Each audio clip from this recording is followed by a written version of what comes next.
All right. Hey, everybody. Welcome to another episode of Head in the Clouds. Alonzo, I see you knocked down your green screen with all that dancing you were doing I there. did. Once the reggae goes, when you hear the rhythm, Yeah. go. For those of you that don't know, our favorite music here at Go Cloud Careers is reggae. Personally, I'm more towards the ska side, but we like reggae here at Go Cloud Careers. So we decided to change up our intro music there. So anyway, my name is Chris Johnson. I am the Chief Operating Officer here at Go Cloud Careers. I'm joined by Mike Gibbs and Alonzo Coleman, our host of Head in the Clouds. Mike is our founder and CEO, and Alonzo Coleman is our Chief of Content. Geez, 2 minutes. It didn't even take 2 minutes in the box. Wow, straight ambush. Wow. Okay, thank you, Tyrone, for taking care of those bots. But yeah, Alonzo is our Chief of Content and Experience. So tonight we're going to talk about just kind of have a free flow conversation. We're going to talk about everything from free AWS certification training, tech career guidance, cloud career coaching, anything and everything. But particularly, we're going to be focusing on why we do free AWS Solution Architect certification training, and what motivates us here at Go Cloud Careers. What drives us? What gets us going in the morning? And we'll dive into some other topics along the way.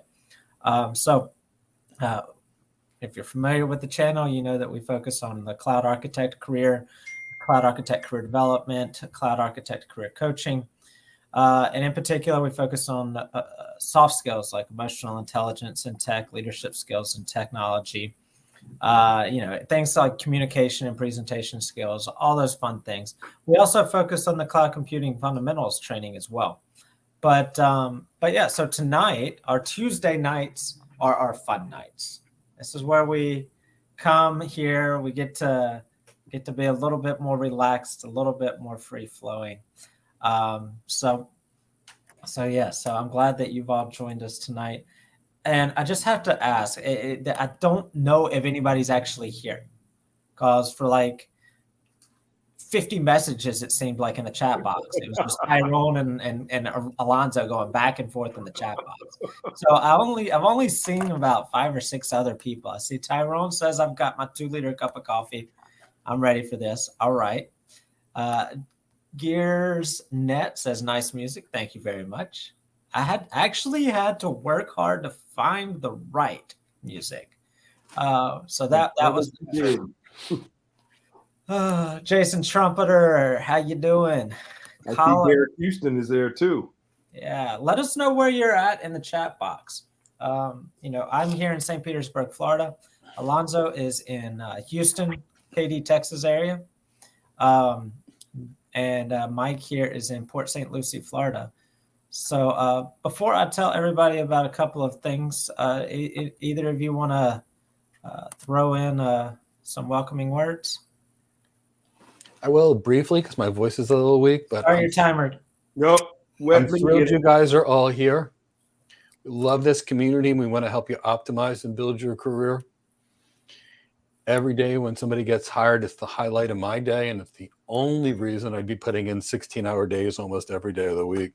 But I got to tell you, I remember what it was like when I left internal medicine as a nurse practitioner to get my first tech job, and the trials and tribulations that I had, and the $40,000 of wasted money on certifications I had. And that was going back, 25 years ago. So it was about $120,000 in today's dollars, real dollars, not nominal dollars. And, it's pretty interesting, when it's a Daniel Bosu who didn't even graduate college that's working as a solution architect, or a Delroy Batt, or an Yvonne Tamb, or a Jennifer, the mental health tech. It just livens me and it makes me light up. I didn't even plan on building this program. I felt Hey, you're getting too close to the topic that we're going to be talking about tonight. I'm just here and excited to be here. And all I want to do is help you all build your best careers, and give me a hashtag cloud hired. All right. Hashtag cloud hired. We heard it. That's what we need. That's what Mike desires. He wants a hashtag cloud hired. You can tell the man is passionate, but we're going to save that passion, right, Mike, for our subject and podcast. All right. Alonzo, any welcoming words? I am excited always to be here with everyone. We've got people from Texas, Quebec. I even saw someone from Scotland. We've got it all. We're happy from Humble, Texas. If you're from Texas, you know they don't say the H. So I'm happy to have you all here. We're ready to get into it. Lock and load. Let's go for it. Let's enjoy ourselves. All right. Well, before we get too far along, let me tell everybody. Here. Do what? Sorry, Messafin. He's one of our cloud architects from Ethiopia. Got hired a couple of months ago. Thrilled to see you here, Messafin. Didn't mean to cut you off. Brad Messafin, it's good to see you. Glad to see you here. Glad to see everybody here. So, but before we get going, I do want to make sure I tell everybody about a few things. I always like to make sure people are aware of what we have going on. So let me do this. Hey, there we go. All right. So the first thing that I want to make sure to tell everybody about is that earlier today we released a, how long is it? 10-hour long video course on YouTube, free, for the AWS Certified Solution Architect Associate. I'm sorry, my team is not prepared for this. So I need to do this because I did not prepare appropriately for you guys. So I'm going to put the link for this in the chat box. Sorry, we move kind of fast around here. So let me put the link in the chat box for you here. This is a free AWS Certified Solution Architect Associate course.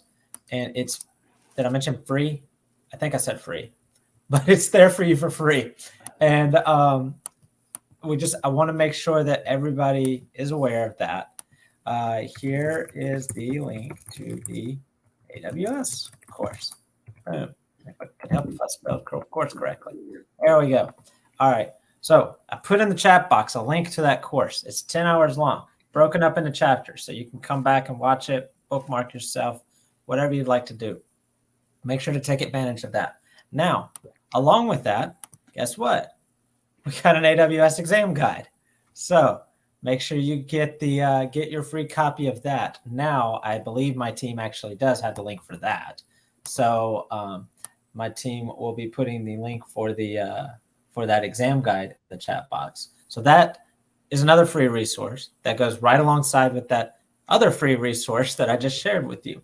So make sure you check out that video, bookmark that video, save it, whatever you want to do, and get your free copy of the AWS exam guide.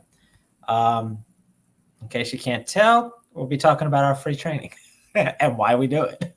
So we'll talk more about that here in a little bit. But the next thing I want to make sure everybody else is aware of is that we have our How to Get Your First Cloud Architect Job webinar. That is on Thursday at 1 p.m. Eastern Time. You can register at the link in the description or in the chat box. My team will be posting that in the chat box. There it is already. So make sure you register for that webinar. We'll cover everything from why we created our program to what hiring managers want, what a cloud architect actually is, how to deal with HR and those crazy job descriptions that want 35 years of Kubernetes experience and 12 years of whatever experience for an entry-level job. That makes plenty of sense. It's going to be an entry-level job. You need 12 years of experience. Sure, that's an entry level. So we go from there, we cover how to deal with that, and then what you actually need to know to become the ultimate cloud architect, as I like to say. So make sure you register for that in the link in the chat box. And that will be this Thursday. Oh, and you'll be able to ask us questions live. But you've got to register. It's not going to be on YouTube. It's going to be a webinar off of YouTube. So make sure you register for that and join us. Next thing, I want to make sure that everyone is following Mike and Go Cloud Careers on LinkedIn. We are constantly putting things on social media. Like today, the first place we announced the new video was on LinkedIn. Mike was published in an article about the recent AWS outage, published on LinkedIn. We have an upcoming event published on LinkedIn. So make sure you're following Mike and Go Cloud Careers on LinkedIn. Also, while you're at it, if you're enjoying this, or if you want to wait and determine if you enjoy it later, at the end of the show, make sure to hit the subscribe and the notifications bell button so that you keep up with all of our live activity and all of our uploads. All right. I think I'm done. Good housekeeping, Chris. Yeah, there we go. All right. So now let's get to our topic of discussion. Let me pull up my timer. All right. Now, for everyone that is not familiar, we are limiting Mike in his speech because he's got a vocal cord injury that we are nursing. And at least we're trying to, right, Mike? We're trying to. So we do have the help of a couple of things, like and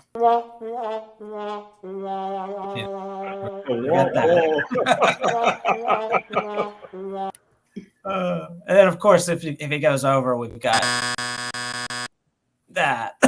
So if you go over your time, make sure to that you'll hear those. Nope. So yeah, so let's get down to the first question at hand, and I'm going to address this one to Mike. So let's put Mike up on the big board here. Hey, Mike. Hey, everybody. All right. Oh, wait. I forgot. Nope. No. Okay. So let's see. Oh, there we go. Forgot the music. Boom. There we go. All right. Can you imagine Mike strutting down the street? Yeah. Welcome to the show, Mike. Glad to have you here. How are you? Doing great. It's better than my neighbors that watch me practice yoga, listen to reggae every single day. They look at me like, who is this character? All right. Well, now that we've got you on the show, all right, I'm done with that. All right. I am your master of ceremonies for the evening. If you don't like it, you can stick around. Right. All right. So, Mike, we get asked this. We used to get asked this a lot, but now we start addressing it a lot more, so we don't get asked it as much. But why do you do what you do? Why do you do free training? I do it for two reasons. The first reason is most people can't afford quality training. There is good certification training out there. It's taught for about $5,000 to $10,000 for a real boot camp. It goes over the course of a week or two, and it's taught by people that were once real architects. It is available. There are organizations that do it. Now, the reality is most people just can't afford it. And what they do is they resort to the typical three providers that you see that are out there. One pretends to be a solution architect and goes blah, blah, blah, blah, blah. We know he's never worked as a solution architect in his life. The other ones never worked as solution architects in their life, and they teach the name of the service and how to configure that service, which solution architects don't actually do in their life. And the other one goes and gets a certification and about something he doesn't know, and a week later he's making a course. And I didn't ever believe anybody would do this. In fact, a week ago, actually it was about a month ago now, one of the people that has a course out there in Udemy sent me an email and said, Mike, would you teach me cloud computing? I'd like a cloud job. And I said, but you've got a course on Udemy on cloud computing. He said, but I'd like to get a job. And I said, if you take down your Udemy course, I will teach you cloud computing, but you're teaching something you don't know, and ethically that bothers me. So initially, I didn't plan on doing this. I didn't want to do this. I was retired and I was doing some things that I actually enjoyed. I had an incredible career. But what happened was I was always coaching people once I retired, helping people get hired. It's something I've done forever. And I was building a cryptocurrency mining data center in Kansas, of all places. And we had about 500 GPUs and about 1,500 ASIC miners mining Bitcoin, Litecoin, and all kinds of things. It was pretty fun, actually. And I had brought a bunch of my students to this data center, and we built the data center virtually overnight.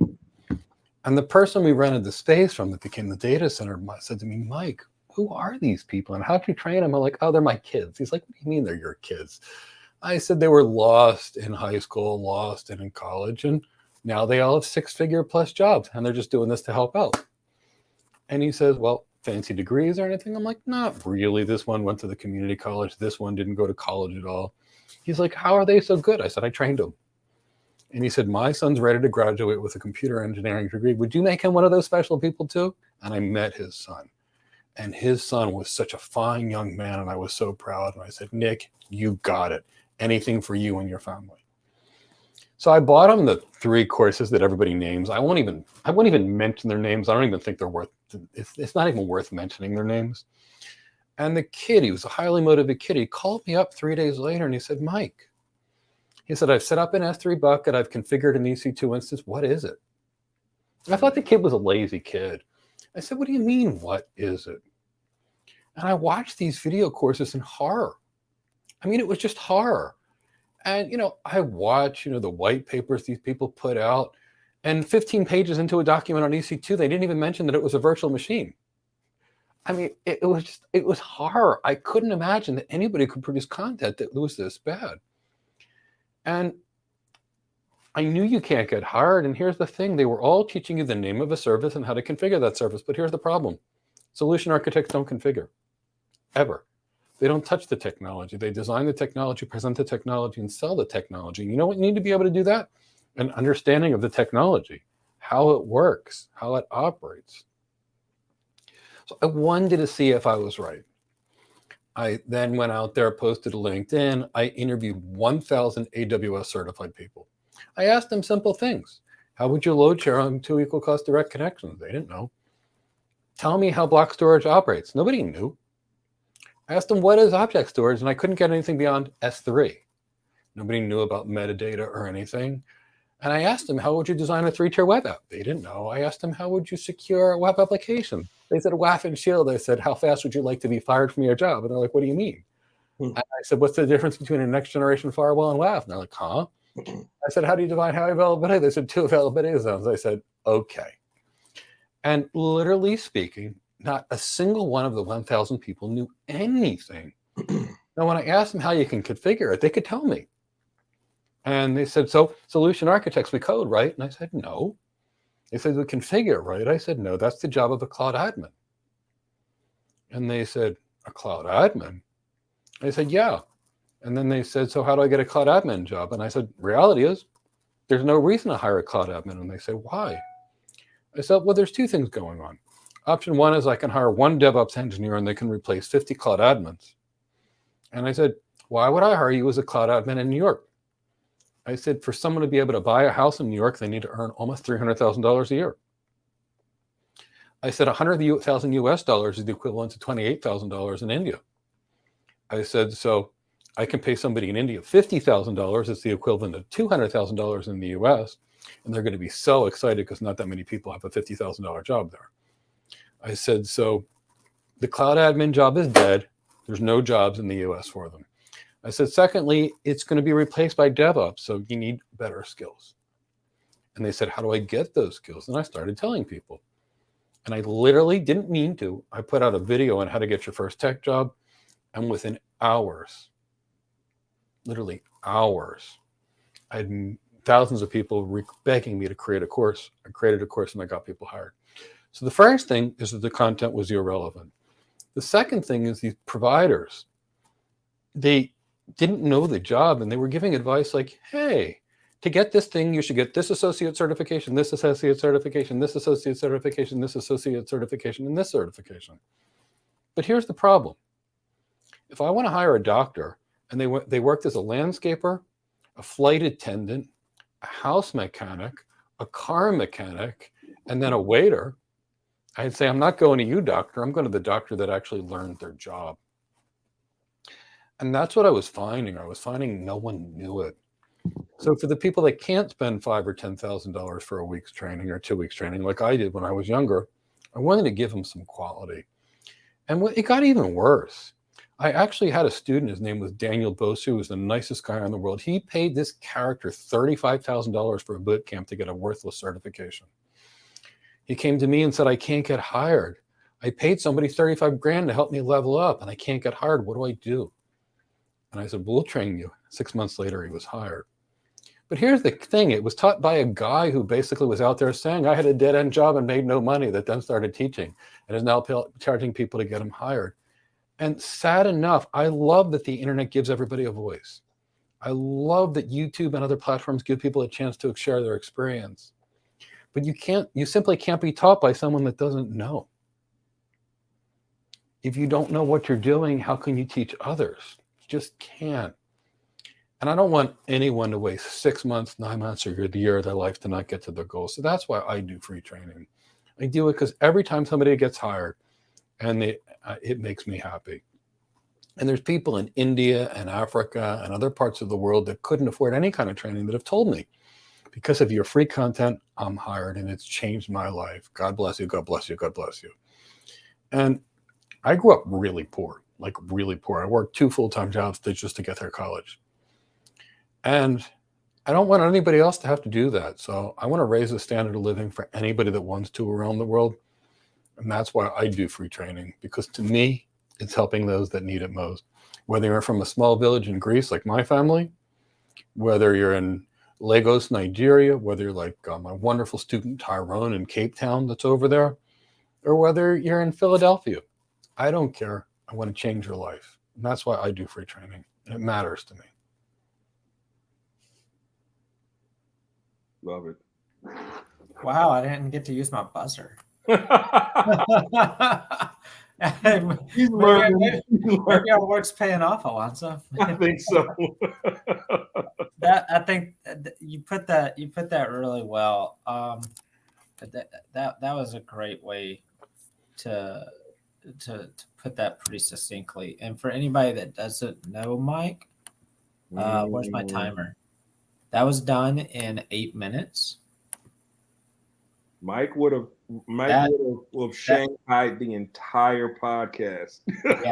Yeah.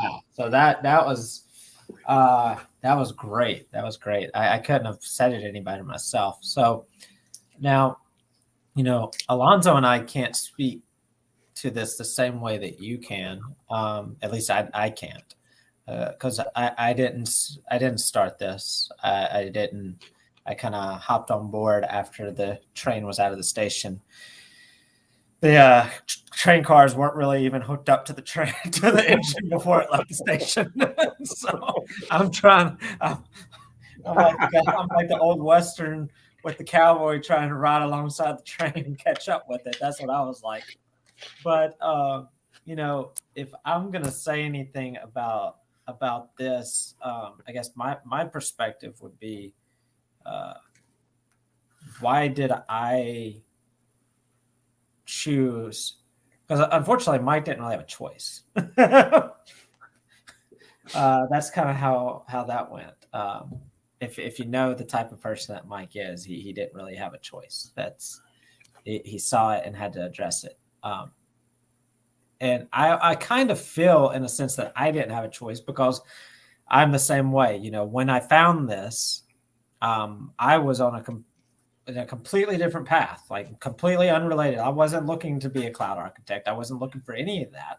I just had someone tell me, I had a colleague of mine that was going down this path, and he was so excited about it that he shared it with me. And this was a month after Mike started this what he called a course at the time. I think he called it a course before the course existed. But my friend, my colleague, was telling me about this, and I was just like, okay, well, I'll check it out. If it's important to my colleague, I'll check it out and see what it's about. And as soon as I checked it out, I don't even think I took part in a second iteration. That I was already like, okay, this is the potential for this to help so many people. Stood out to me first and foremost, more than anything. And I met within 2 weeks, I think. I was at Mike's. I was at a restaurant down the street from Mike's, meeting with Mike, telling him, you got something on your hands. What are you what's the plan for when you get to 200 people? What's the plan for when you get to 500 people? What's the plan for when you get to 5,000 people? And he's like, I'm not even going to get to 50 people. What are you talking about? I just wanted to help a handful of people get hired. And I'm like, look, man, you already let the cat out of the bag. People are finding you. People are coming to you. and we need to grab this bull by the horns. And so, like I said, within 2 weeks of even coming across this, I saw the potential for what it was to help people. And again, I'm not even coming from it from a specific role as a cloud architect or a cloud engineer. I'm just coming from it from a general standpoint of improving your professional development and your professional career.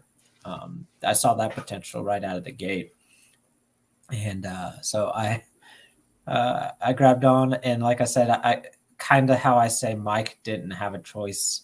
That's kind of how I felt about it. It was crazy. It was crazy to choose to jump 100% into this unproven thing just because I saw the potential for what it could do for people. That was where I came in. And so I, just like Mike, I think it's all about talking about the why we do what we do. It's because we see what it can do for other people. But I can't say it as well as Mike does. Yeah, Alonzo, if you want to try, you can. Yeah, that's a tall order, but I'll shoot my shot and share that this is kind of a bit of an homage as well as a reason why I joined. Like you, I was looking to understand cloud technology, understand what it meant to be a cloud architect, what it meant to be as good as I can be. So I went through what I call the wilderness of technological marketplace of people who promise the world, who can level you up, who can give you a shake and bake career based off of their background, which none of it was effective. None of it worked for me. And then lo and behold, I said, who is this guy on YouTube? This guy, he broke down these concepts. He broke down and demystified all of the technological wonders and things that I wanted to learn about to become a successful cloud architect. And as if anyone who understood the pathway to certifications and all this, you got to read some of these white papers. I might as well have been reading them in the dark, upside down and backwards, because it came from a perspective of you being a pre-existing cloud engineer or someone with a plethora of experience as a cloud architect. So meeting Mike, he converted me, he changed me. He was able to really boil down what the benefits, the positives, the experience that I've already had, use that as a foundation, and couple that with this wonderful thing that he had. And by the time I joined on, Mike and Chris had already formulated. Chris used his vast experience in operations coupled with Mike. And all I could do was join in because A, I love cloud architecture, but B, what I love to do far beyond anything else is help people achieve their dreams, help people, inspire them with what I've been given, inspire them with anything that I can do to help them become the best part of their lives as a cloud architect. And those are some of the things that drive me. And it's one of those few things where I'm able to get a say or be able to provide what I have, what I've learned as a cloud architect, to be able to change lives, be able to be a part of something bigger than myself, and be able to help people from all walks of life, from all ages, from all continents, and from all cultures, as we come together under one umbrella of our love for cloud architect and be able to change things. So I may not be as eloquent as Mike with his abilities, but I definitely have a strong love of helping people, a strong love of working with people who want to help others change their lives. And that's why I'm here. I love it. And that's something common amongst everybody on our team. We're all here to help.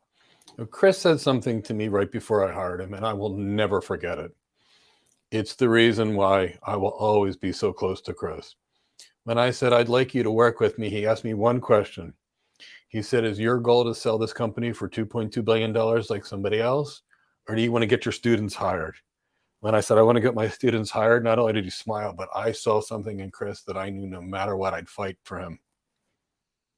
Mike says that a little differently than how it actually went. But, Really? That's the way I remember it. Oh, I was very cutthroat when I asked you the question. I did not make it pretty with a $2.2 billion valuation. You said something like that because I said, will you be okay earning X? And X was like below the threshold for comfort. I said, would you be comfortable? Would you be okay if we only ever earn this much money? But we're able to get people hired. And that's what he said yes to. And then I took it to the next step and asked about comparing him to a recent buyout from another company. But yeah, that, talking about that, my purpose for asking that was because I didn't want to work for somebody that was only in it for the money. Right. You have enough of that. Yeah, there's enough of that in the world. I was not going to. I was not going to do that, and so that and I, looking back, I never thought that I'd be telling stories about asking that question, but here we are. It mattered to me. I can only just imagine what would happen if you had even stuttered in your response to that. That would have we'd be in a different position. Yeah. But there was no stutter in your response, so here we are. All right. Well, let's since I started off with the question to Mike, let me go to a question for Alonzo here. And, let's have it. Yeah. Oh, nope, that's me. All right, there we go. Here's Alonzo. All right, the dancing man. Right. I do what I can. All right, so Alonzo, if you would, and just so everybody knows, they had no clue what the questions were going to be until like 5 minutes before, when I'm like, all right, here's question 1, 2, 3, 4, and 5. So okay, so this is a two-pronged question. So we're gonna they may be related. Okay. But personally, what motivates you to success? What motivates you to get up and go and do? Personally, my kids. I have a personal standard. I've had many great people. First of all, my dad. My dad set a high bar. God rest his soul. He was an awesome motivator. A man who started off as a technician for GM, and he ended up working on specific parts for the NASA space program. That, when you have that type of guy who doesn't give up, doesn't take no for an answer, and he's able to obtain these type of goals, he sets the bar high. I've had many friends who've done many amazing things, and I just have a no quit attitude. I don't believe in quitting. I think that's the one thing that I think is worse than death is regret. What I could have done, what I should have done but didn't do. And I take that to heart because personally, from my standards, I really love a challenge. I really love to be able to help people and to be able to support the goals that they have. And if they don't have the resources and they don't have the inspiration, I'm more than happy to tell them that, A, they're good enough, they're great, they're awesome, they have unreached potential, and that if I can see it, you should be able to see it within yourself. Number two, I have two wonderful children, and they're watching me. They're watching everything I do, how I get it done, and to how and the standards of which I hold myself so that they can attain the same things. I see the drive in their eyes when they want to do something. And I love to cultivate that. I love to cultivate that in people. I love to see the end result of this person when they started here and they end up at their goal. And it's not why I do it, but it drives me even further when they say, "Thank you, Elonzo," or I see something in the LinkedIn saying, "You really motivated me," or I had an opportunity to talk to someone, whether they were in Dubai, whether they were in Canada, or whether they were right here in the great state of Texas. You helped me. And it hits me right here. I mean, it's not an emotional thing, but to be able to say that someone said, "You helped me to change my life," that is something that I do not take lightly. That is something that I feel is not only a blessing, but a responsibility to pass over and pass down. Say, for instance, what Mike has shown me, what he taught me about cloud architecture. And yes, I was a student here. And I am proud to say that more than I am to say that I was a student and a graduate from my own colleges. That's saying something, because you learn so much that you don't understand here. You learn about emotional intelligence. You learn so many different facets, not only about tech, but how you're able to communicate that tech, how you're able to strategize with a team, how you're able to win that person over who may be a skeptic about your capabilities or a company's capabilities, but being able to showcase your ability, drive those points home, knock it out of the park, build relationships, maintain those relationships, even with the students here. Anyone knows they can come to me and ask any question, or if they don't, right now that I love the students. I love what they're doing. I love the passion that they have. So to the point, what drives me is the students. What drives me is my own desire to be better, to be a better cloud architect, to learn. If I don't know anything about BGP, I'm going to Mike. If there's something that I need to review, I'm going to my notes. If there's something that I know already, I'm going to share with the students in class or in or anything else. So that's what drives me, is my family and the students. All right. So the second part of that. Angelo said, "Zoe, let it out, bro. You're amongst friends." Yeah. Yeah, I've never had a loss for words. So well, you kind of started to go into it. So I'll ask the second part of that is, okay, shoot. What motivates you professionally?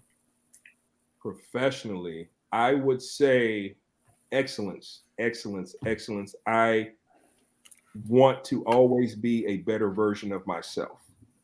There are plenty of moments where I have friends, or that there is a phrase called "the only easy day is yesterday," was yesterday. And I can't sit back and let good things not happen. I can't sit back and not see people become the best part of themselves. So for professional wise, I just say I have to drive excellence. I have to drive and be better. If I'm wrong, I'm not pulling my weight, or I feel like I'm not pulling my weight, or there's anything that I feel like I'm lacking, I got to go back to the drawing board.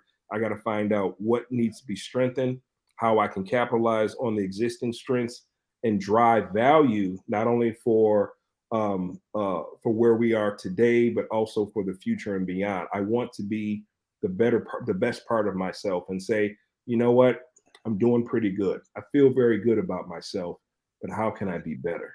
What can I do to strengthen who I am professionally, internally, from a leadership perspective, and so forth, so that when my kids see me, they see excellence, and I'm able to continually move that and pay that forward, not only in our students, but in anybody that I come across. Awesome. Yeah. So I guess I'll take the opportunity to answer this question as well, because it's a great question. I mean, I came up with it. Go figure. It's a great question. But before I do, I want to thank you for sharing that. It made me think, because I wasn't going to answer the question, and then it made me think, and I'm like, oh, wait, yeah, this is some good stuff.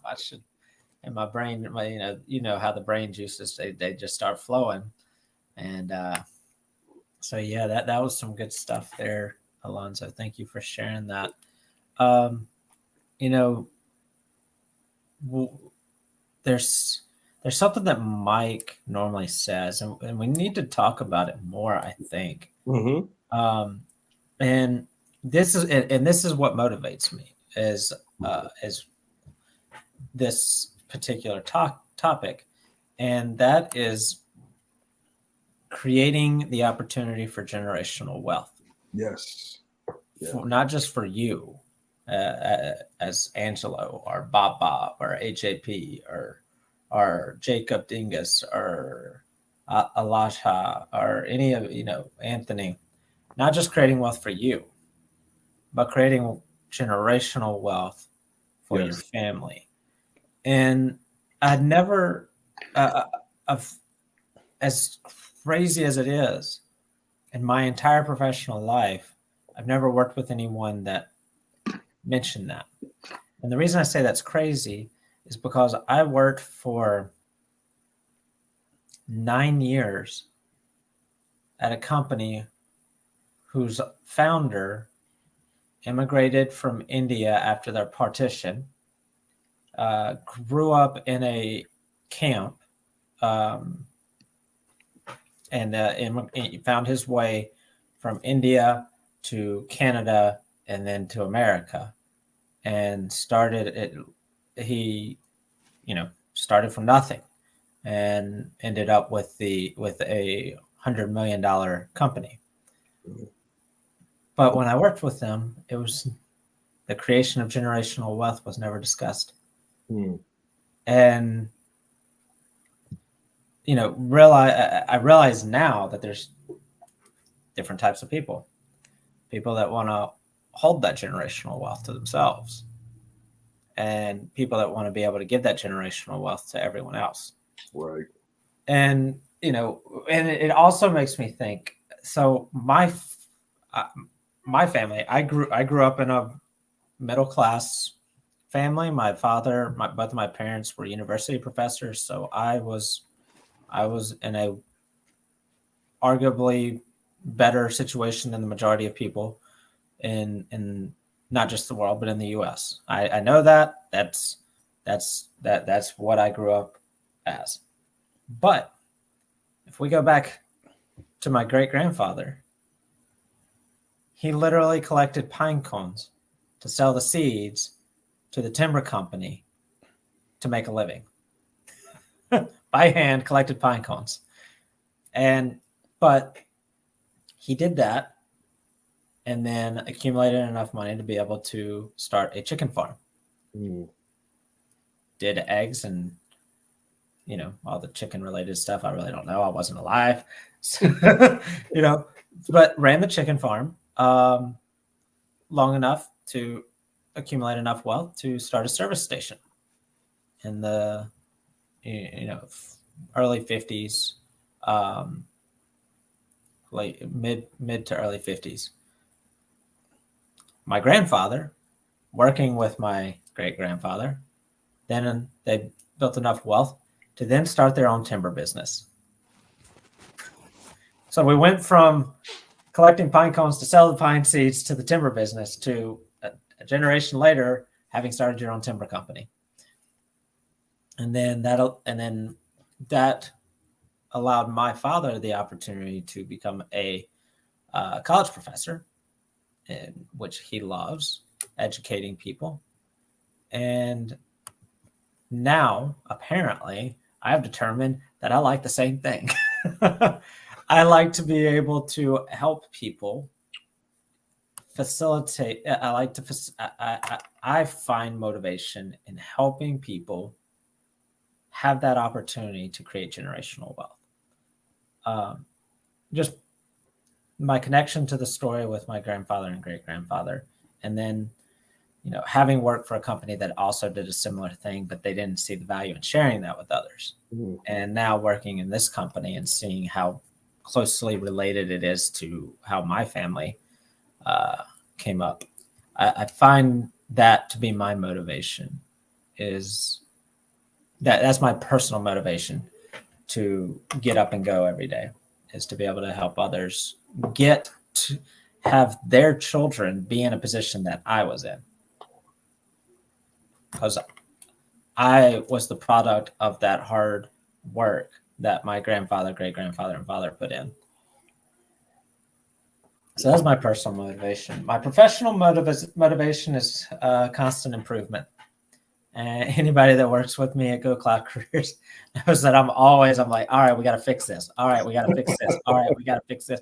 Okay, we need to adjust this. Okay, we need to create a focus group to figure this out. All right, we got to do this. We got to do this. We need to do this. We need to update that, change that, move this around, put this here. It probably annoys the crap out of people, but that's me. That's what drives me professionally, is constant improvement, because if we're not improving, it's not going to benefit anybody. If we're stagnant, it's not going to benefit anybody. And then I'm not going to be able to accomplish my personal motivation of being able to help people. So it's this big cyclical effect. And we appreciate it, Chris, man. We love it about you. So yeah, so there's my 2 cents on what motivates me. Mike, I think you shared to an extent your motivation when you were talking about why we do what we do, but I can restart the timer if you'd like to share a little bit more. Yeah, but I'll take a different side of it, since you reached the generational wealth. I don't want anybody to have to go through what I did. I was in a position where I didn't have money for school. And literally speaking, I worked 3:30 to 11 as an EMT, and then 11 to 7 almost every day, and then went to school 7 to 3. So I had 2 full-time jobs, and believe it or not, that wasn't enough. So I worked a double shift on Saturday and Sunday. Now, I met the love of my life while I was in college. We got married. I got out of school with no debt. And I was blessed to have a father-in-law that was real, and mother-in-law that were concerned about our survival. They gave us a house to live in, rent-free. We stayed there for several years.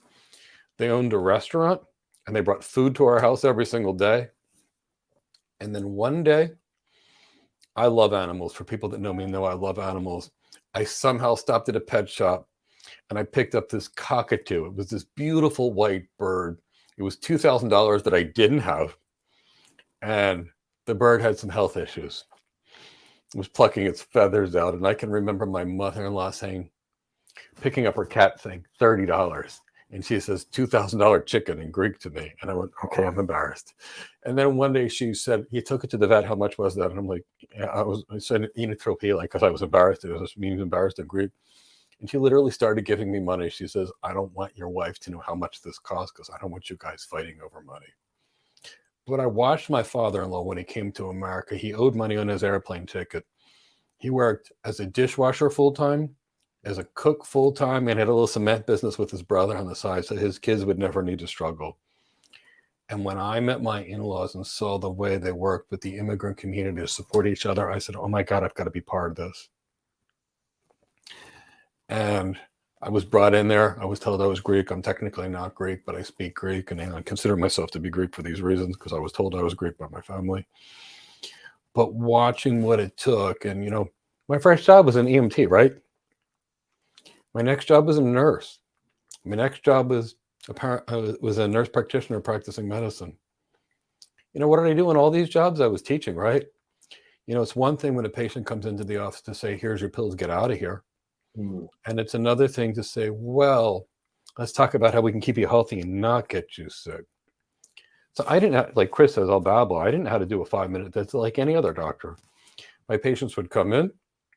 I'd tell them how to be healthy, what to do, this thing. Next I realized they're bringing me, baking me pies and things like this, and they're getting better. So my whole life was about teaching. And even when I got my first tech job, first thing I did, I had this huge lab, and I was working on my CCI, and I was teaching half of WorldCom, all the employees there, how to be better network engineers. I just love to teach, and I love to watch people get ahead.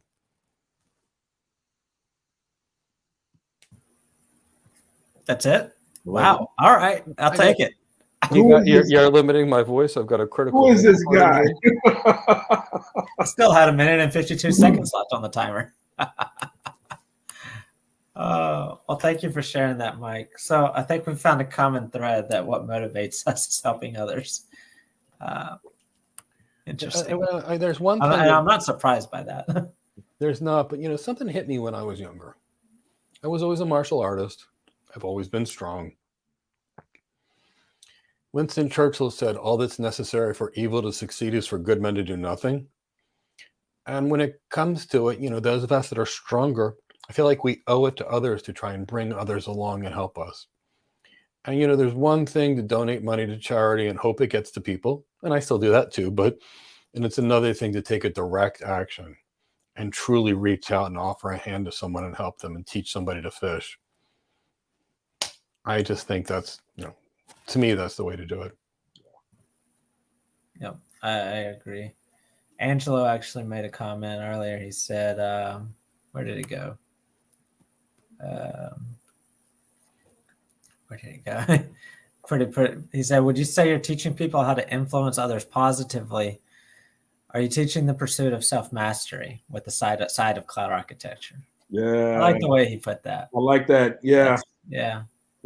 That's a major entree with the pretty appropriate statement there. He posed it as a question, but it's definitely a statement.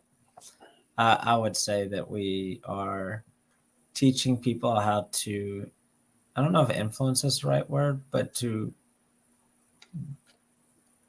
I guess influence others positively. I guess that's a good way to put it. I would say it's teaching people how to bring out the best in others. There we go. See, I was looking for the right way to put it. Yeah. And not just bring out the best in others, but to bring out the best in situations. Yes. Bring out the best in environments, bring out the best in anything. Everything. That's a big part of what we do. It's not a direct, like we're not directly teaching it, but it's the underwoven. Yeah.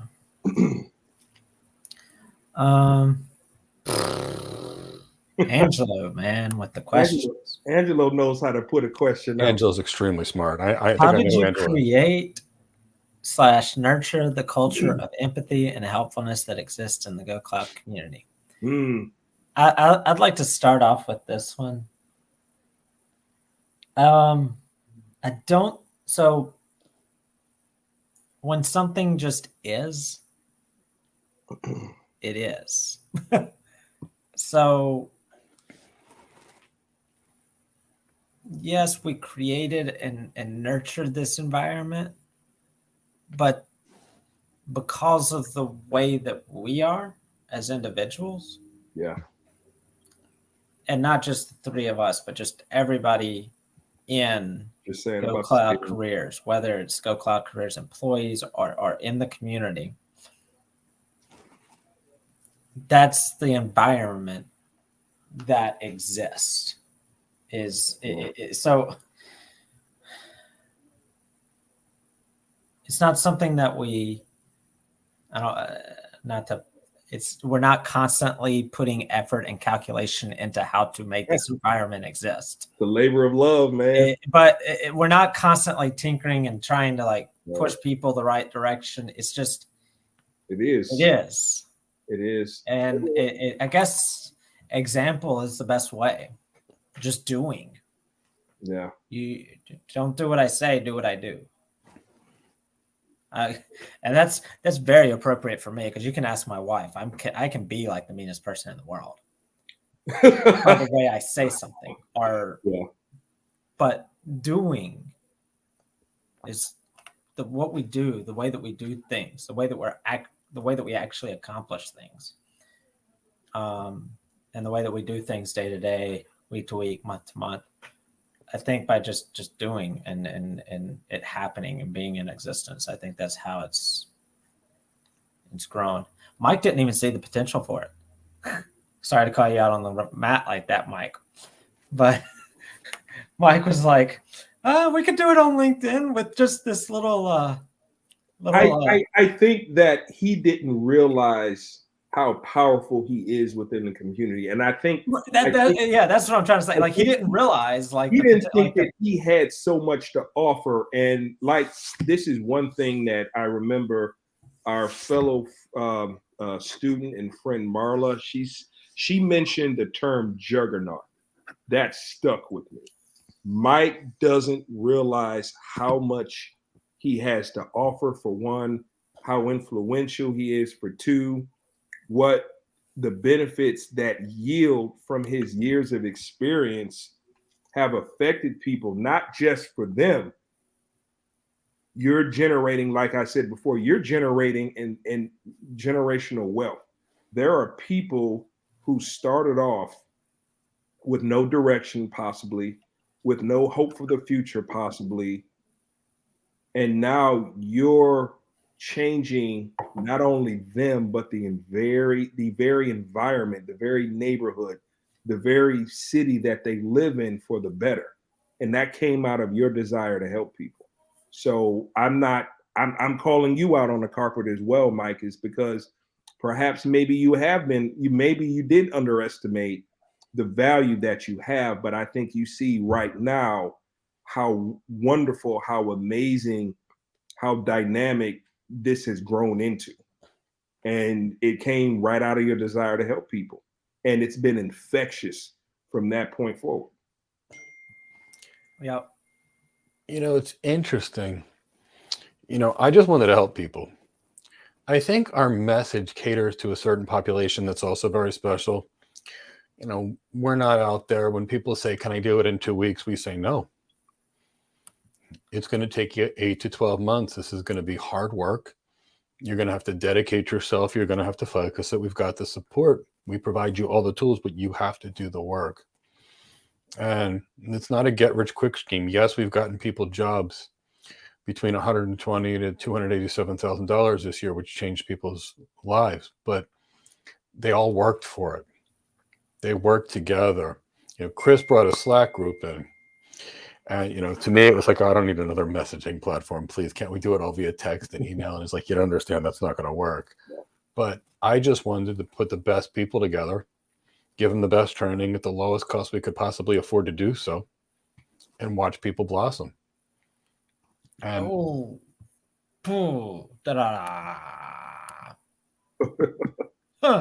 Jay Hill, this is amazing. I was about to join an $8,000 boot camp until I found Go Cloud Careers. So I'd plan on joining this week or next week. See, that's why we do this. That's why we do this. Now, hey, I don't know anything about the boot camp. That $8,000 boot camp, it might be the best boot camp out there, like led by somebody that has the same experience as Mike, that has the same expertise and the same knowledge and the same competencies and the same ability to communicate that knowledge and competency to you. Mm-hmm. But the likelihood of that is very slim. But if it is, great. If not, that's why we're here, because there's so many out there that are 5,000, 8,000, 2,000, 15,000, 20,000, and they're not able to do what we do. One of our students, because they're doing the wrong things. Right. So, and consider what we already offer and share with the community for free. And it's never about monetary value. It's about us coming together as a community, pooling our resources, pulling our experience, pulling our desire to help people in this wonderful compilation, so that you can do whether you want to work with us or not. It's not the issue. The issue is, when you come across Go Cloud Careers, you're going to come out edified, experienced. You're going to have the tools you need to make that decision whether you want to work with us or not. And that's from the drive of us wanting to help people. Because I can't stand, and this might be, very dramatic, but, for evil to thrive, it's the ability or the lack of action for that good man to do nothing.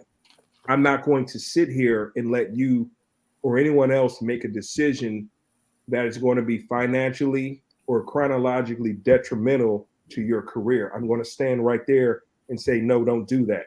These are your options. This is what you can benefit, ergo opportunity costs or the lack thereof. At least you're educated in knowing what your decisions are, and I let you do that. If you want to work with us, great. There's so much that you can do. And then going back to the benefits, the qualitative benefits, is that you have an entire community. You can get a chance to meet people from different cultures, from different backgrounds, from different languages, and we're all bound by our love of A, helping one another, and B, becoming cloud architects. I don't know, and I have not seen, and believe me, I've tried during my initial quest to become a cloud architect.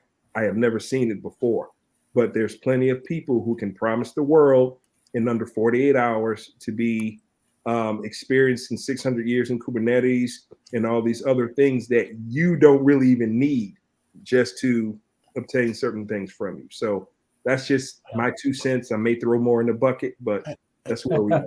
And I'm going to comment without commenting on any specific program. We had a student that paid $35,000 that we had to completely retrain. So here's what's wrong with most programs.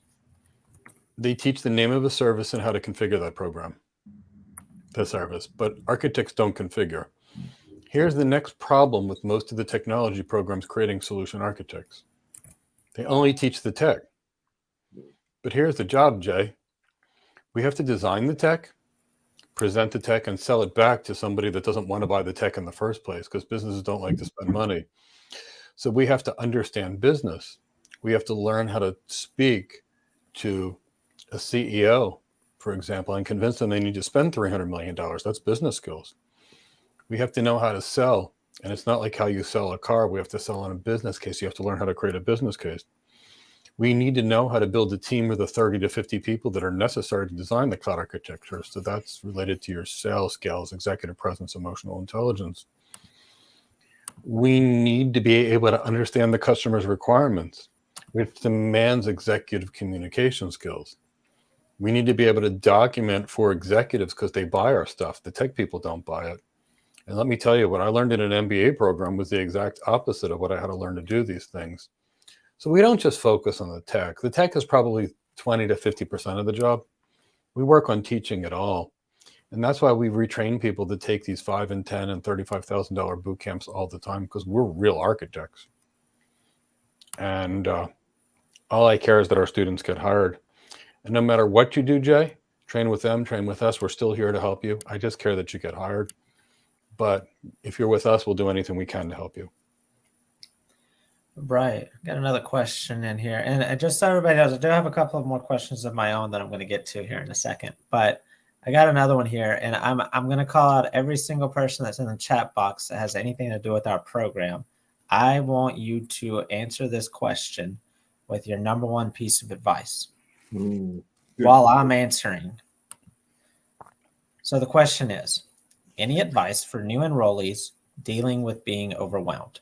So all of you in the chat box, I see you. I see you, yes. Bob Welch, Mr. Businessman, Tyrone, Alexander, Derek, Angelo, AJP. I see all of you out there. Give us your number one piece of advice for someone that's feeling overwhelmed new in the program. While I'm waiting for that, I'm going to read from our welcome email. So our our fourth paragraph, and this is for everybody. I know there's a reason that this is in our welcome email, because we know everybody's going to experience this. We're psychic. I'm going to read specifically. This is quote, "Don't get overwhelmed." Right. When you're new to the program, it may seem overwhelming at first, but remember, your fellow students are a combination of new students like yourself and senior students who have been in the program for months. Keep this in mind when you're in the live classes. Take the opportunity to listen and observe. If you have something to add to the conversation, please feel free to do so, but do not allow yourself to be overwhelmed. We were all new at some point, and you will soon realize you are progressing as you should in your development. So I'm going to continue. That's what's in the welcome email. I'm going to continue. The reason that you feel overwhelmed is because you're allowing yourself to become overwhelmed. You have a certain expectation of what you think you should have in your mind, what you should know. That's an expectation that you've set. This is something that you have to work on. You shouldn't have unrealistic expectations. If you're new and you've got no previous experience with technology, cloud computing, or whatever it might be, if you're new, let yourself be new. Let yourself start from scratch. let yourself not know everything for a month or so. There's people that have been studying and learning for 6 months, 7 months, 8 months that are still learning things. Mike, are you still learning things? Every day. Quick answer. Yes. Every day. And I'm going to tell you one thing. With every new architecture that I work on for the last 25 years, when a customer mentions it to me, I go, oh my God. And then I do what I heard a very good Navy SEAL commander, Mark Devine, say. If you have to eat the elephant, eat it one bite at a time. And I say that to my students all the time. So Elijah, I want you to do the following. Realize you're going to be lost for a little while, a month or 2 or 3, and that's okay. When I learned medicine, I was lost for a few months. And you know what happened? One day, a couple of years into it, it all clicked. So network with others in the program. If you go through a video and there's a word you don't know, guess what you do? You go Google it and you go look it up. And you look it up from Cisco. There's required reading in the program. There's books that we've written in the program. Do it. And as the SEALs go, when they go through BUDS, they have a swim buddy that stays with them the whole time. Army people have battle buddies. Get yourself a battle buddy. Find somebody in that course and you work together. When you work together, you're going to get there. But nobody rushes you. I've got people in the program that started and had to go to Ethiopia for months and came back, and they're back a year later, and we're like, welcome back. So take all the time you need. You will get through it. Just never give up on yourself. This is new. It's like learning a foreign language. It's not easy. Why do you think these people our students are paid between $120 and $287 a year, and the average cloud architect now earns $199,000? If it Mike gives a good, quick, simple answer, doesn't he? Yeah. If it was easy, everybody would do it, and it would pay. It would be like McDonald's. Would you like fries with that? Yeah, that's okay. But it's challenging for a reason. So believe in yourself. You're going to get there. Yeah. So the important thing is that it's learn this. You learn this, then you can worry about the next thing. Yes. You're not expected to know everything. Alonzo, thoughts?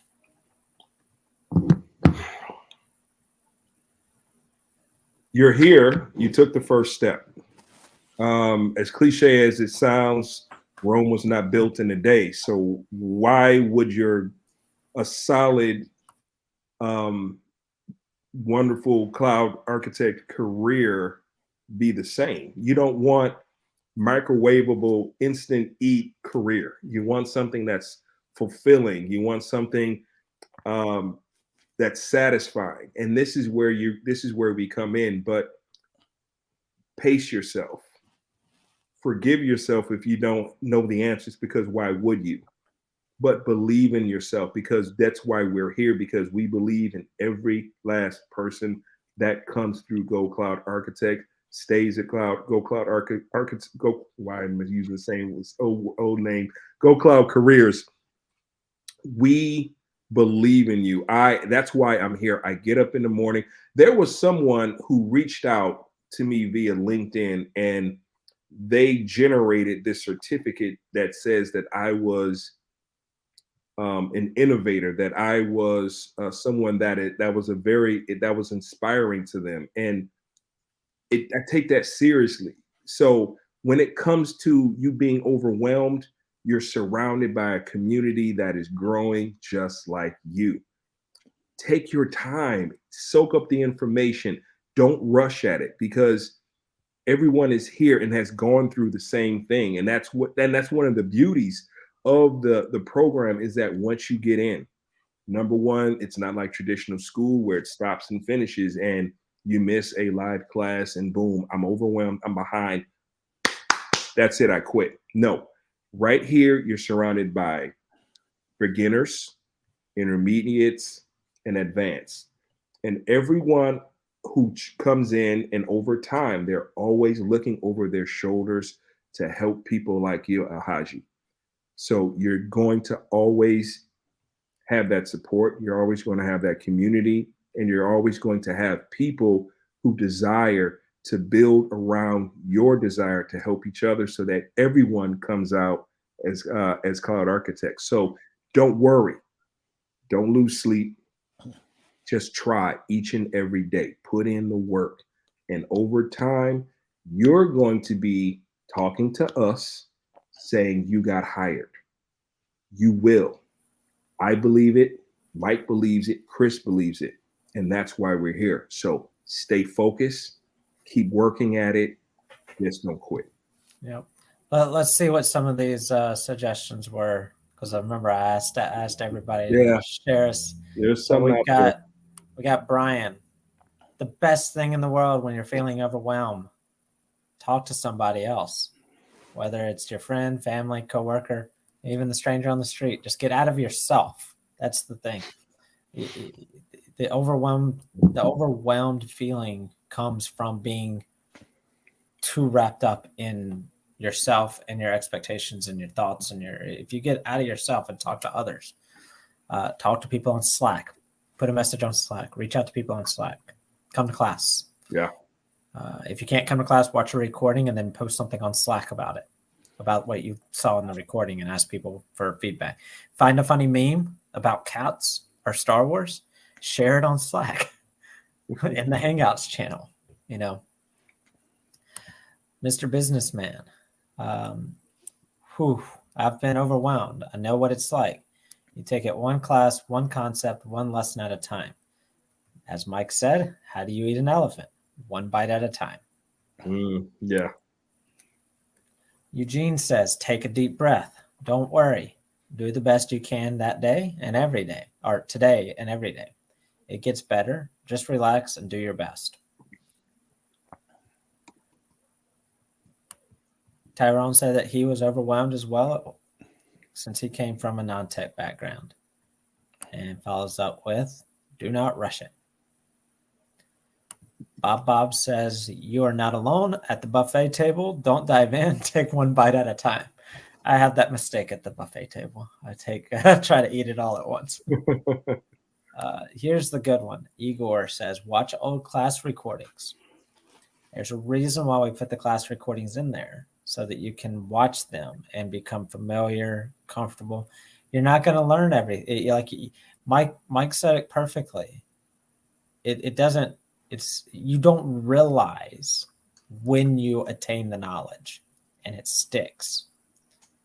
It just happens one day. You're like, wait, oh, I got it.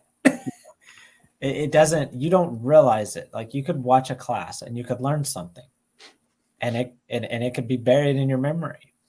Mm-hmm. You've learned it, but you don't realize you've learned it. Yeah. Ask Derek. You do another lesson and the same thing, and then you do another, and you do another, and you do another, and you do another, and you do another, and then all of a sudden, boom! I know something.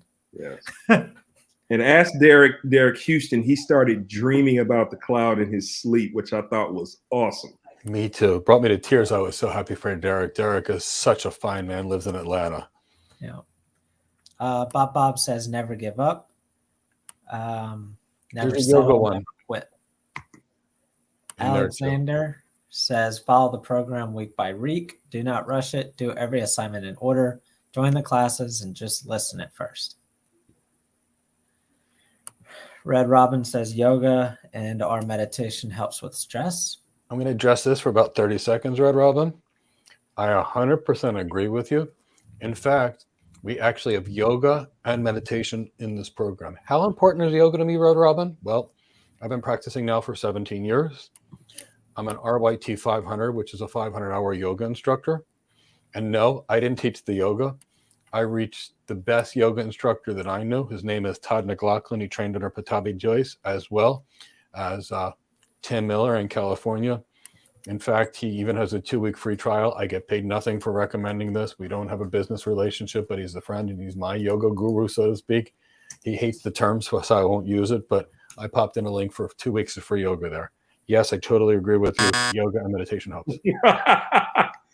He still did well, though. That was good. You said 30 seconds. That was good. All right. Let's go back to the recommendations. Red Robin follows it up when training to run a marathon, doing sprints can be counterproductive.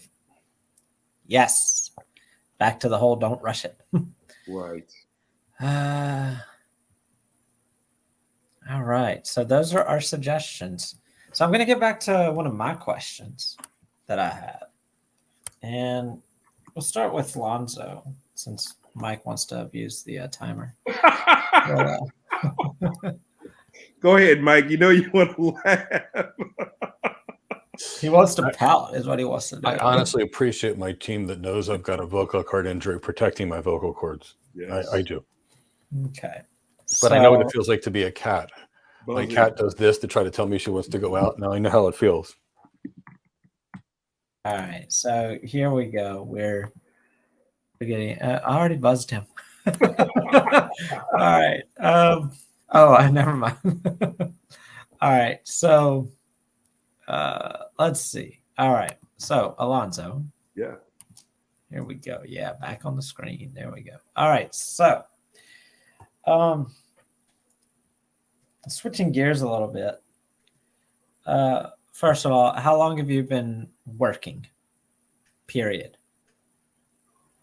How long have you been working? My whole career. Right. Like I started when I was 16, so I've been working for 20 when I years. was 16. Yeah. Okay.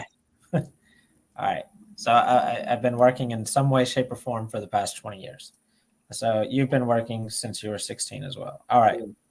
What's something that you learned during your career that you wish that you had known at the beginning? To believe in myself. That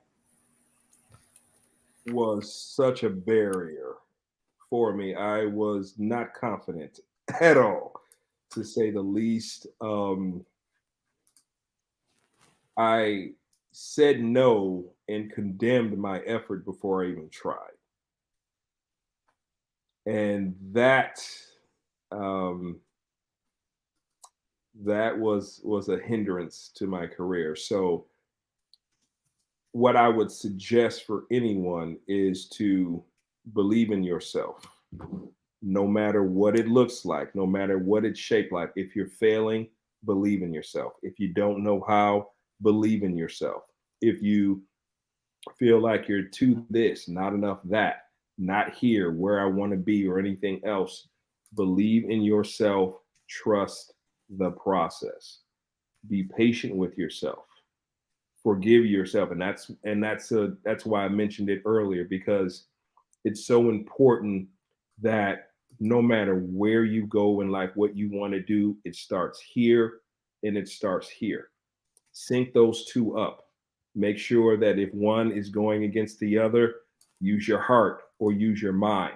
But the focus is write your goals down, focus on who you are, not and use that as fuel, and think about where you want to be.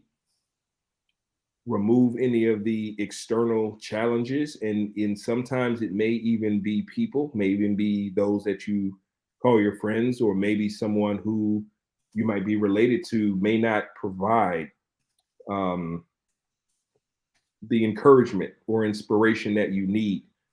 Internalize your goals, focus on them, believe in yourself, and let that take you where you want to go, because you will not be disappointed. Because if you continue to focus and put your mind forward in that, you're going to be in some amazing places you never thought possible.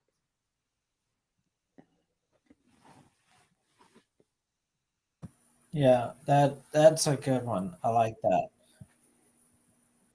Wow. Apparently, I started a timer at some point.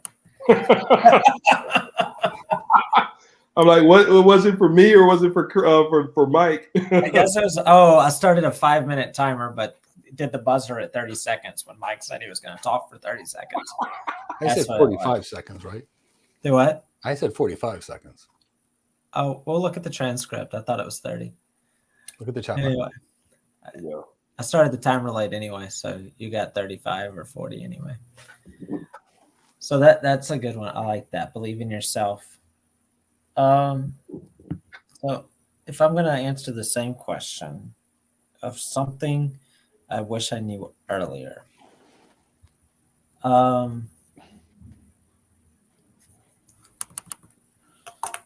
mine would be, but mine's a couple of answers. But they all tie together. I'm looking for a. Here it is. Is this it? Anyway, so there's a couple of things. They all boil down to people and me and how I interact with those people. And I thought about it the other day when I read a quote that's attributed to Michael Jordan, the basketball player. And I can't find it real quick. I can't find it right now. But essentially, it boils down to he was asked what he thought his greatest strength was, or his greatest attribute, or his greatest trait. And he said that his willingness to be coached. Because if he wasn't willing to be coached, he wouldn't have become what he was. Because if you know the story of Michael Jordan, he didn't even make his high school team when he first started. He wasn't good enough to be on the high school team in his local town, and let alone win 6 NBA championships. So when I saw that, it got me thinking that, and which is actually what got me to think about this question. So something that I wish that I had known earlier, or wish that I learned earlier, was that I don't know everything. Other people actually know more than me, and I can learn from them. And I can't learn from everyone. So it seems counterintuitive to each other. But if I had known or believed earlier that I didn't know everything, I didn't have all the answers, and that the people, you can ask my dad, I didn't listen to anything he said. I don't know any kid who did. but and you can ask Mike. I still to this day sometimes think I know too much, but I don't believe that as much as I used to. I used to think that the majority of people that I interacted with didn't have anything to offer to me. And if I had known that earlier, that probably would have changed a lot in my personal and professional growth. So that's something that I wish that I had known earlier. But the counter to that is, just because you should be, or I should be, willing to learn from others doesn't mean that I can learn from everybody. Not everybody has something to offer. Yeah. Or has the right thing to offer for me. So once I started to realize that I should listen to other people, it took me a while to realize the right people to listen to. So there's a flip side to that. It kind of go hand in hand, and so that's why I say that there's it's these 3 things that are all kind of tied together. But that definitely, if I had realized that earlier, it would have changed. It would have changed a lot as far as the pace of my development. Probably not so much the ultimate destination, but the pace of it would have saved me a lot of trouble.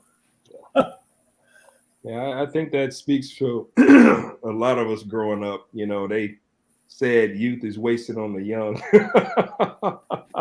But yeah, it's a good thing that, you know, you're able to recover. We do a lot of goofing around in your 20s. You start to, I guess, perfect it, or rather learn in your 30s. You start living in your 40s, and then ultimately you create, maybe the success is happening in your 50s. That's what they say. But when it comes to, like you said, Chris, you can't learn from everyone. But one thing that I can say is that I can amend that statement by saying sometimes you learn.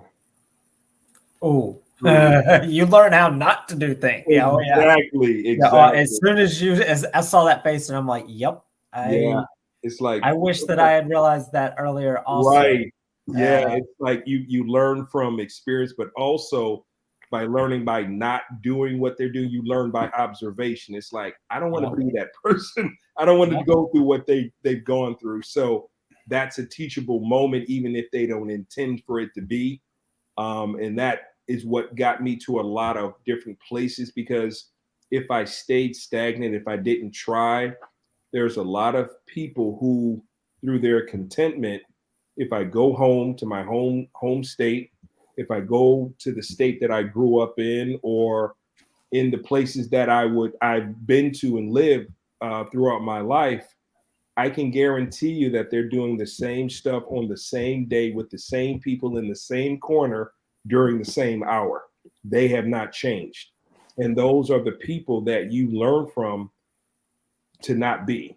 And stepping out, becoming the person that you're meant to be, even if it's scary, is what's important. And odds are, if it's scary or it intimidates you, that's probably something that you should be doing for your life.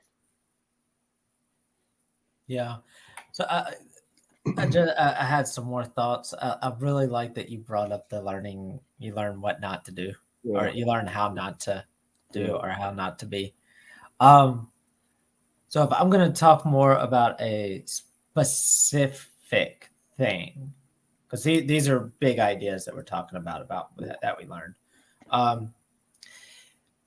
If I wish that I had known or was aware earlier in my life how effective and important communication is. Oh yeah.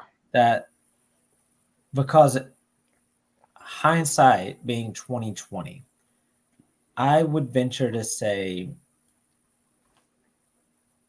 and I'm not trying to be hyperbolic here, but I would venture to say that 99% of the things that caused trouble, headache, problems, mistakes, whatever you want to call them, could have been avoided with more effective communication. Yeah. Not Whether by me or my counterpart, or the other person that I'm supposed to be communicating with, it's a boss, subordinate, colleague, wife, husband, kid, parent. It doesn't matter.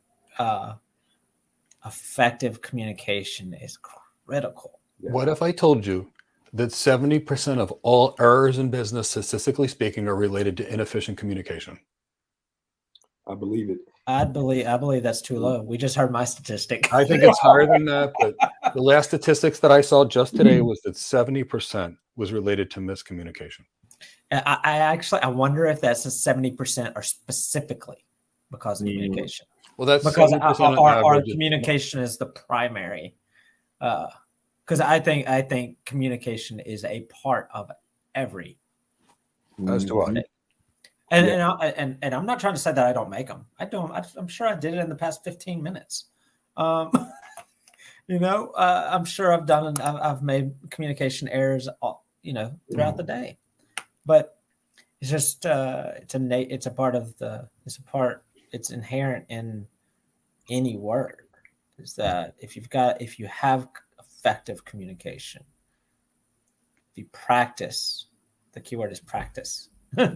Effective communication, you'll always be improving. And then another one that I've got, and then I'll ask Alonzo if he's thought of any more. I have three. Another one that I thought of is boundaries. Yes. When you're younger and you're starting off, you have none. You don't put any in place. You're ambitious. You're a road warrior. You're gung ho. You wake up and you start working and you go to bed working and you're you're just driving yourself. Do what? Does that stop? That seems the story of my whole life. Yeah, you just drive yourself to the ground. You don't put the phone down. You don't put the. I know somebody who does that. You don't close the emails. You don't do you don't shut the computer down. You don't do any of it. Right. Laptop, bathroom, kitchen, laptop. Yep. Yeah. Exactly. That's something that I only became aware of it because of the pandemic. Mm-hmm. Yeah. Because I will say that was one benefit, if we're going to say there's a good thing that came out of it. It's like everything stopped. Yeah. And so people kind of were like, I don't have to keep spinning the wheel forever. I can pause for a second. Right. I can take a moment to breathe. I should have some time for myself. I should sit down and read a book for me. Yes. To read a book. Yeah. I should watch a show for me to watch a show. I should take a walk outside. These are all things that I didn't do. Mm-hmm. And now that and you can ask anybody on the team at Go Cloud Careers, every single day I say it. I tell them, stop. Set your boundaries. You can't be working all the time. You gotta take care of yourself. It's not that I don't want people to work, not that I don't want people to accomplish things, not that I don't want them to have drive or don't want them to have ambition, but you just gotta be healthy about it. Right. You know, I can go 20 hours a day for 3 weeks. I've done it before. Should I do it all the time? No. But do I do it if it's called for it? Maybe not 20, 16, sure. But I've learned the benefit and the necessity of boundaries. And I'm not trying to use the word boundaries to separate myself from people or responsibilities or shut me off. I'm saying boundaries for me, with me, that I set up for myself. Because I can be on this all day long. I can be on this all day long. And it has to stop at some point. Right. So that everyone else can get the benefit of my work. But that's those are my big things, I think, that I wish that I had realized earlier. And I have a few too. Yeah. I'll go after Mike. The first one was a really hard lesson for me because I was a hardcore engineer in my youth. I worked for a company that had all IIT graduates. They were the best engineers in the world. And we would literally compete every day against Cisco. We'd have competitions, and on the technical merit, we won every single time. And you know what happened? We lost every single deal, every time. And you know why? It's never about the tech. Cisco would talk about the transformation in the business. We would be talking about speeds and feeds. We'd be better, faster, and cheaper, and Cisco won every time. It's never about the tech. And you know who said it less? Steve Jobs. He said he never talked about the tech. First lesson. The second lesson that I learned was when you want to move forward, you must let go of the past. And when people become architects that were engineers, they usually shoot themselves in the foot. They are so worried about learning the skills of their old or forgetting the skills of their old life that they're busy trying to focus 50% of their time on their old life and 50% of the time in their new life. And here's the problem with that. If you divide yourself 50-50, you know what you're good at? 50% of your old life and 50% of your new life, which makes you bad at everything. So no matter what, if someone was a drug addict and they move forward, they have to get rid of their drug addict friends. They can't use drugs anymore. They have a new lifestyle. If you're an engineer and you become an architect, you're not an engineer anymore. If you were once a flight attendant and now you're an airplane pilot, you don't get to work shifts as a flight attendant anymore. You got to be a pilot. So that's the second thing I learned. And the third thing that I learned was taught to me by a coach 25 years ago, about 20 years ago. And the coach said to me, Mike, you're one of the most technically capable people I've ever met in my entire life. He said, you are so good, you make the other engineers look dumb. He said, but here's the thing. Do you know the difference between a $150,000 engineer like you and a $300,000 architect? Tell me. He says, it has nothing to do with the tech. It has all to do with the impact you can make on your customers. It has to do with your communication skills. your leadership skills, your sales skills, your executive presence, your business acumen. Stop focusing on your low value skills and start focusing on your high value skills.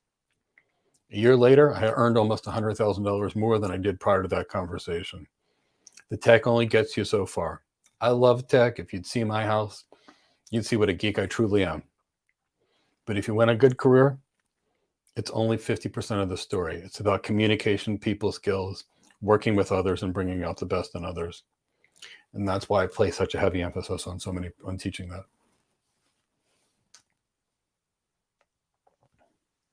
That works. I I go back and this is a part of my youth. Procrastination. I was horrible. Put it off.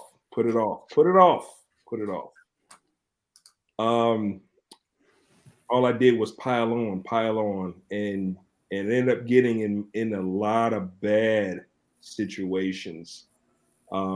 Professionally, financially, it was horrible. And relating to that is time management. Piecing prioritization, time management, and the removal of procrastination. There is so much that you can get done. There's so much that you can analyze, weed out that you don't really need to do. Is it necessary? Is it pivotal to the project or to your day-to-day operations? If so, how is that going to affect not only yourself and other people around you? Is it beneficial? Is it a short or long-term scenario that is going to be helpful down the line? And if it is a prioritization, take care of it now, because there is no tomorrow. I don't want to be philosophical, but we have now. We don't have tomorrow, because we don't know what projects, what things, both personally and professionally, that are going to inhibit the things that you're putting off today. So I would stress that with procrastination, stop doing it. You are capable. You have, if there's something that is in front of you that you don't know how to do, don't run from it. Don't put it off until later. Seek help, research it, find out how to do it, get it out of the way. Thereby, you're going to be confident in what you can do. You have an increased skill set because you're able to solve a problem that will probably eliminate not only for yourself, but for others. And also it frees you up to do more of what you need to do that will enhance the community, your team, or yourself. Time management, it's a puzzle piece. I myself, I have 2 kids. I have a wife. I have things that I need to do. They demand my time because, thank God my wife, she allows me to do this. And sometimes there is going to be a labor of love that I have to work harder for because it's for other people. However, I still have to balance the requirements that my wife needs for me to do, whether it's the honeydew or it's family time. My son, he wants to spend time. My daughter wants to spend time. So you have to understand how all this comes into play and how you're able to successfully navigate your day-to-day so that not only you meet the requirements of people who support you, who need you, you're able to get things handled, and you're able to innovate how you're able to be more efficient in your execution. So I think I did one. I think I did all 2, but I think I may have missed one. But I hope that's helpful for everybody. So the procrastination is a interesting one. So there's always a flip side to the procrastination. Yeah. Is he trying to do everything right now all the time? Yeah. And so that's finding that balance and the time management and prioritization, like you said, because neither one is sustainable. You can't do everything all the time right now, and you can't do everything at the last second all the time. It's just exactly neither one of them works. And Mike laughs because I'm not saying that because of you, Mike. Mike likes to do everything right now all the time. Mike is energized. But I'm not saying that because of you, Mike. There's like my wife's the same way. It's like everything right now, right now, and do multiple things at the same time. Right. So there's the prioritization and time management aspect of it. And it really that's something that a lot of people have to learn. They have to figure it out. It doesn't come naturally. Most people are all or nothing. It's either I'm doing it all right now, right when I find out about it, I'm doing it, Feast or famine. or I'm gonna do it at the last minute possible. So neither one's sustainable. So I'm glad you brought that up. It's a good point, and it's a balance. To me, like I remember when I was younger, when I was in my MBA program, for example, working a full-time job, everybody was all stressed about the work that had to be done. When you start, I haven't started it yet. I have all my papers written for all my classes in the first week and a half. Now, I didn't sleep for the first week and a half, but I didn't think about class the rest of the semester. So, it's a balance, but I nearly died in the first week and a half working a full-time job, writing like 15 papers. So I think it's right. It's the balance, not all or nothing. Sounds a little familiar. Right. Yeah, it's chess, not checkers. If you burn all your fuel, you have nothing left towards the end. I mean, it's a marathon. Your life is not. Don't rush. I think this is probably one of the best things. You see so many lessons about you throughout life, and I think traffic is probably one of the best examples of life. So everyone is rushing to go to a red light. I mean, you think about what sense does that, everyone is trying to get ahead of each other. Everyone wants to beat each other to the lane that has no traffic so you can be the first to go. So you think about all these things when in fact, no one is in a race. The only thing you need to focus on is improving yourself, and the pathways will be laid out before you. You don't have to rush. You don't have to pivot and bank and do all these other things. It's about just pacing yourself and moving forward at the pace that you need to for your own life. Yeah, I mean, unless you're literally in a race, there's Right. no reason to rush.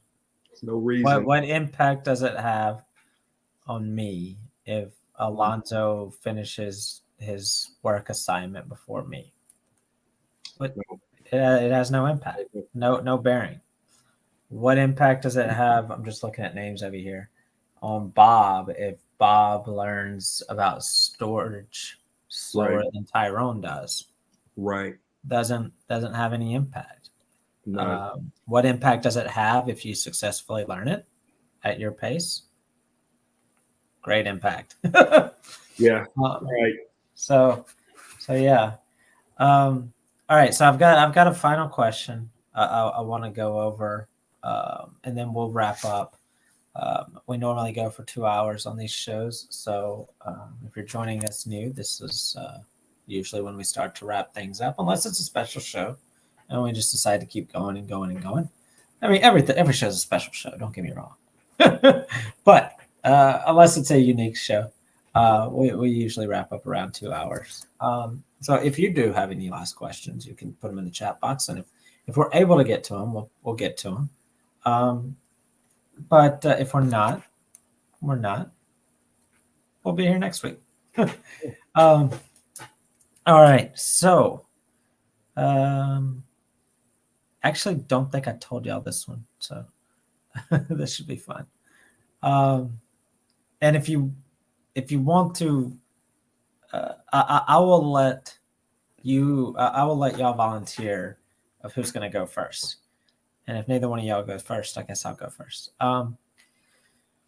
What is a difficult situation that you have experienced that sticks with you today, that you still, I guess, could say learn from or draw inspiration from or draw knowledge from, that still shapes the way that you do things today? Do you have a difficult situation that you can speak to?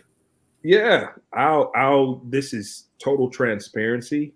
This is to help other people. Early on in my career, like I said, I was a procrastinator. I didn't get projects done. I got put on a PIP, performance improvement program. Okay. That's basically saying, get your stuff together or you're out of here. Okay. And that motivates me. It's not a fear, but it's a compulsion to this day that I gotta get stuff done. I gotta be better. I gotta strengthen my position. I got to learn this. If I don't know it, oh, I'm going to be a pro at this by the end of the day. I got to be a SME. I got to do this. I got to do that. And that fear, there's nothing worse than early on in my career when I did that, someone is looking at you and not in a good light. They're looking at you. You have, based on your track record, have created your brand geared to failure. And that is not a good thing. And we talk about your brand, we talk about your ability to achieve and all these things that are necessary to be a successful cloud architect. That, and this was in my 20s, and that feeling, it was a happy ending. I got out of the pit. I got what they call scared straight, and I was back to where I wanted to be. But ultimately, that fear turned into compulsion to be excellent, to be everything, not only what I want to be, but what my team needs me to be. What they may be deficient in, I got to be a strength. I've learned about team in many different examples, and that's what got me. And that's just full honesty. I'm I want people to know who I am. I want people to know that I didn't. Success is not something that you're just given. You have to work hard at it, and it's elusive sometimes. And you have to continue to drive yourself to be better. So don't procrastinate. Time management, communicate. Those are a lot of the things that I didn't do, which got me to that point, which I've never been on the PIP again. So that's ensuring that excellence drives you with a fear of failure, and that's the fear that I've always had. I don't want to fail my family. I don't want to fail my wife, my kids. I don't want to fail my team members, leadership. I don't want to, because has anyone ever had that look that someone gave you that they were disappointed? Stinks, doesn't it? So making sure that you don't have that look, not only for yourself, but for someone else. It's important to be prepared, be that resource, be that asset for the team, so you don't get that cookie, so you don't get that box, so you don't get anything that would cause you to have your last day. I know that's hard to swallow, but it's self-reflection for everyone. Yeah. I'll go through the next one. Okay. I've had my share of hard experiences. So when I was 34 years old, I was training in Israel. I got invited as part of a martial arts delegation to study Krav Maga. I had already been a Krav Maga expert. And while I was there, I was injured.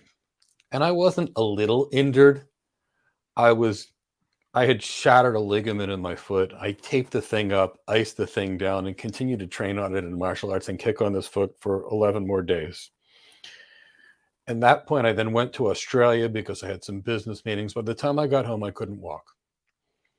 When I went to the doctor, they looked at me and said, "Mike, you're never going to walk again. You have a Lisfranc dislocation. And you have something called reflex sympathetic dystrophy." And when they started doing some scans on me, they found out that I had 5 herniated discs, 2 torn rotator cuffs, labral tears in both hips, reflex sympathetic dystrophy, spinal stenosis, as well as herniated discs and Lisfranc dislocation. And they said, "Mike, it's over. You're at home. Which pain meds would you like?" And I said, "I don't take pain meds." I said, "I'm going to go back to work." And they laughed at me. And they said, "Seriously, would you like morphine? Would you like Dilaudid? Would you like..." I'm like, "No, I refuse to take pain meds." I then did physical training and physical therapy 8 hours a day for 7 years straight, just to be able to walk up and down the stairs of my house again. To this day, I have a room in my house that's got 12,000 watts of heat airs in there and a sauna. And I heat this room to 130 degrees. And I practice 90 minutes of yoga every morning before I can even walk down the stairs. I hobble down the stairs and I get in this room. What I learned is if your mind is willing to do anything, no matter what people tell you, in most cases, you can fight for it. Whether it's the immigrant that, literally speaking, left Syria, for example, took a boat to get to Greece and literally lived on no food, got stuck at sea and got there to live a better life, it's fine. Whether it's someone that went to the consulate 1,000,001 times in Nigeria to try and get to the US, that got here, there's no stopping someone whose mind isn't willing to quit. So you can all do anything. I know plenty of Navy SEALs that describe buds and how miserable it was. You know, at one point in my youth, I trained with a Navy SEAL. And we were working out. And I said, oh my God, this is a hard workout. And he said, it's not a hard enough workout. And I said, what do you mean? He said, you haven't thrown up yet. He said, I'm going to teach you the meaning of hard. And he did.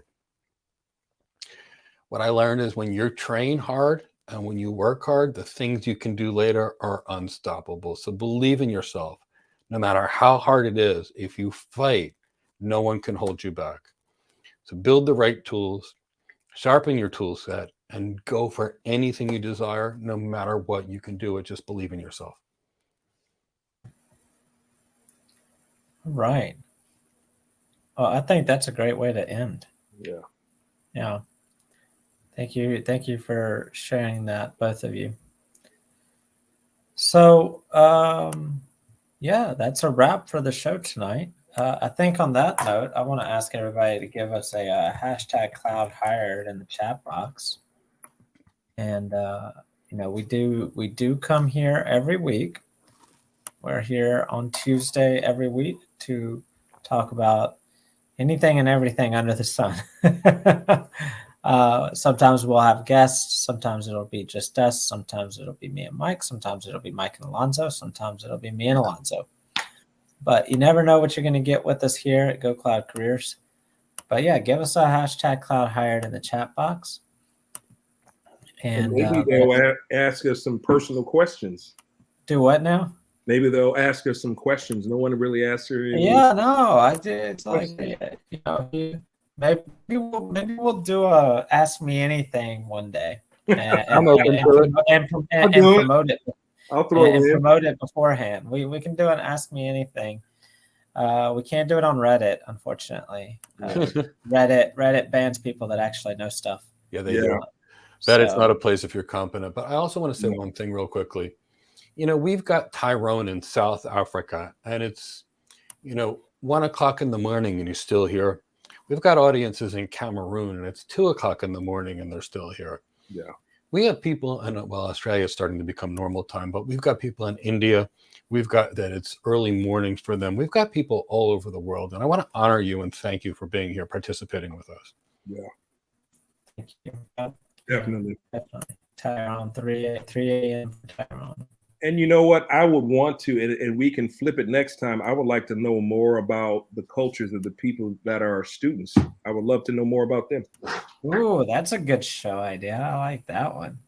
I would love to. Yeah. Did I do the math wrong, Tyrone? Because I thought Nigeria and England are at the same time. So wait, 8 plus 4. Tyrone's not in Nigeria. Tyrone's in South Africa. Yeah, for some reason I was thinking South Africa at the same time as UK time. Yeah. I would love to know about. I've always been interested in going to Scotland. Definitely the EU. Just period. I just love different cultures. India, wherever. I would love to know more about the students. And I'm also a big foodie too, so you can share that if you want. Since I shared my Thanksgiving stuff with you guys. All right. Well, let me wrap up the show, everybody. Just to.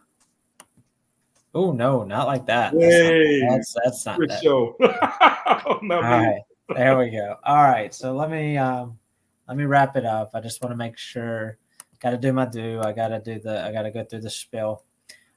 So make sure that you register for our next free How to Get Your First Cloud Job webinar on Thursday, where we'll talk about everything from why we created our program, what a cloud architect is, what hiring managers actually want.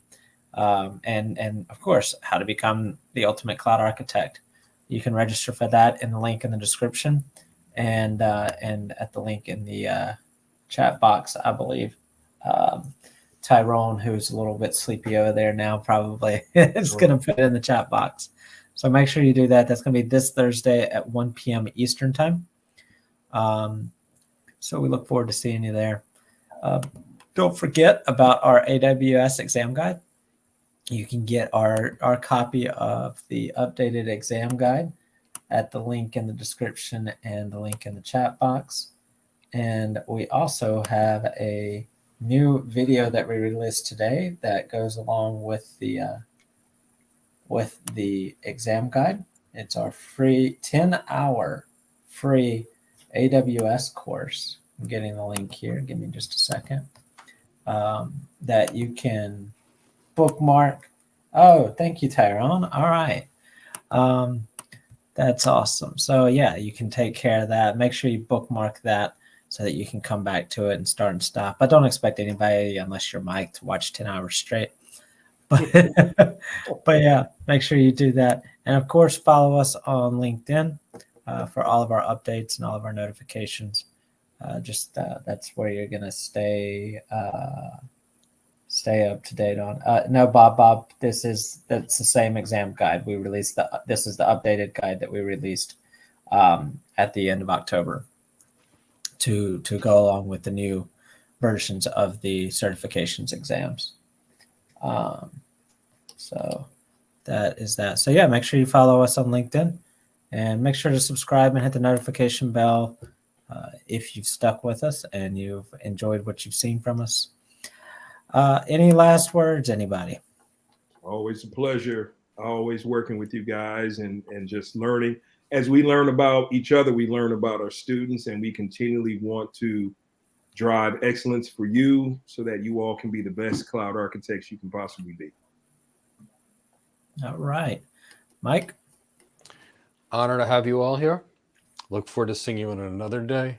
And believe in yourself, focus on yourself, and go after your dreams. You can all achieve them, but go after your dreams. All right. Well, thank you all again for joining us. We will see you later. Have a good night. Thank you.